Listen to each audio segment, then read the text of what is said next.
Assalamualaikum warahmatullahi wabarakatuh. Innal hamdalillah nahmaduhu wa nasta'inuhu wa nastaghfiruh wa na'udzu billahi min shururi anfusina wa min sayyiati a'malina may yahdihillahu fala mudilla lahu wa may yudlilhu fala hadiya lahu. Asyhadu an la ilaha illallah wa anna Muhammadan abduhu wa rasuluh la nabiyya ba'da. Allahumma shalli ala Muhammad wa ala ali Muhammad, amma ba'd.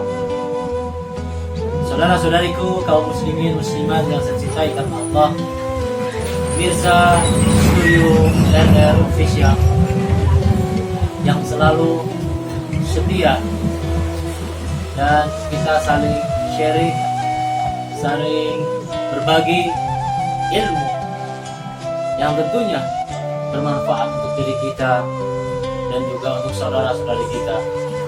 Amin ya Allah ya Rabbal Alamin.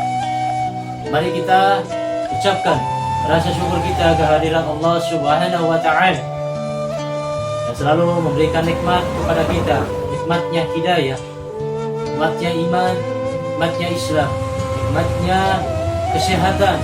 Semoga keberkahan dalam umurnya serta diberikanlah rezeki yang halal dan baik serta barokah. Amin ya Allah ya Rabbal Alamin. Baik saudara-saudariku kaum muslimin muslimat yang ada di Indonesia dan semua saudara-saudariku yang ada juga di luar Indonesia, malam ini saya akan membahas sebuah tema ya. Dan mohon maaf sebelumnya karena memang ini sesuatu ilmu, maka kita harus membahas. Temanya adalah hidup nyaman tanpa riba. Apa sih itu riba? Riba secara hukum adalah diharamkan dalam syariat Islam. Pengharamannya adalah menggunakan ungkapan yang jelas dan tegas, sebagaimana firman Allah Subhanahu wa Ta'ala dalam Al-Qur'an surat Al-Baqarah ayat 275. A'udzu billahi minasyaitonir rajim. Bismillahirrahmanirrahim. Wa ahallallahu al-bai'a wa harrama riba. Dan Allah menghalalkan jual beli dan mengharamkan riba. Karena itu tidak ada perbedaan pendapat dari kalangan para ulama dan umat Islam tentang pengharaman riba ini. Mereka semuanya berijma dan menyepakati bahwa hukum riba itu mutlak haram. Dan begitu kerasnya pengharaman riba sampai-sampai Imam Nawawi radhiyallahu anhu menulis di sebuah bab dalam kitab Riyadhus Shalihin halaman 287, dan begitu tegasnya, kerasnya atau beratnya pengharaman tentang riba. Bahkan Syekh Ibnu Fauzan menukil ucapannya Syekh Islam Ibnu Taimiyah radhiyallahu anhu, pengharaman riba lebih keras daripada pengharaman judi. Oleh sebab itu pemakan riba sudah pasti akan mendapatkan tambahan dari orang-orang yang membutuhkan pinjaman atau si peminjam.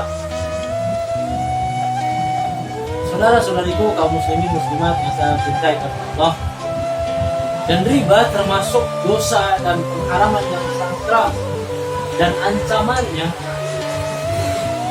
azab atas pelaku riba di dunia maupun di akhirat. Dan Allah Subhanahu wa Ta'ala menyatakan bahwa pelaku riba yang mengetahui pengharamannya namun tidak berkehendak untuk menghentikan atau untuk bertaubat dengan segala perbuatannya adalah orang-orang yang akan diperangi oleh Allah Subhanahu wa Ta'ala dan Rasulnya, sebagaimana firman Allah dalam Al-Quran surat Al-Baqarah ayat 278 sampai 279, yang artinya, hai orang-orang yang beriman, bertakwalah kepada Allah dan tinggalkan sisa riba yang belum dipungut Jika kamu orang-orang yang beriman, maka jika kamu tidak meninggalkan sisa riba tersebut, maka ketahuilah bahwa Allah dan Rasul-Nya akan memerangimu. Dan jika kamu bertobat, maka bagimu pokok hartamu, kamu tidak akan menzalimi dan tidak pula dizalimi. Quran Surat Al-Baqarah ayat 278 sampai 279. Ali bin Abi Talhah dalam tafsirnya berkata dari Ibnu Abbas radhiyallahu anhu, siapa yang tetap dalam riba dan tidak meninggalkannya, maka imam atau pemimpin berhak meninggalkannya. Maka imam atau pemimpin berhak menyuruhnya untuk bertaubat. Jika dia tidak meninggalkan riba, sungguh berat sebuah dosa yang pelakunya ditantang perang oleh Allah Subhanahu wa taala dan Rasul.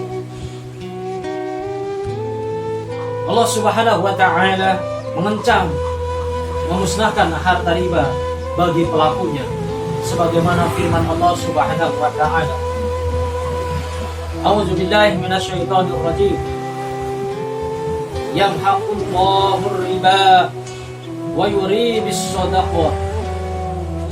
Wallahu la yuhibbu kulla kafarin asim. Yang artinya, Allah memusnahkan riba dan menyuburkan sedekah, dan Allah tidak menyukai setiap orang-orang yang tetap dalam kekafiran dan selalu bertaubat, berbuat dosa.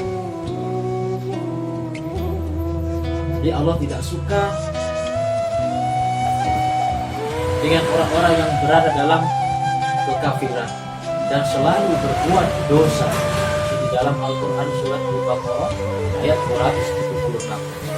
Ibnu Katsir radhiyallahu anhu berkata, yakni mereka melenyapkannya, bisa melenyapkan dari tangan pemiliknya secara total atau mencabut keberkahan hartanya sehingga dia tidak mengambil manfaat darinya.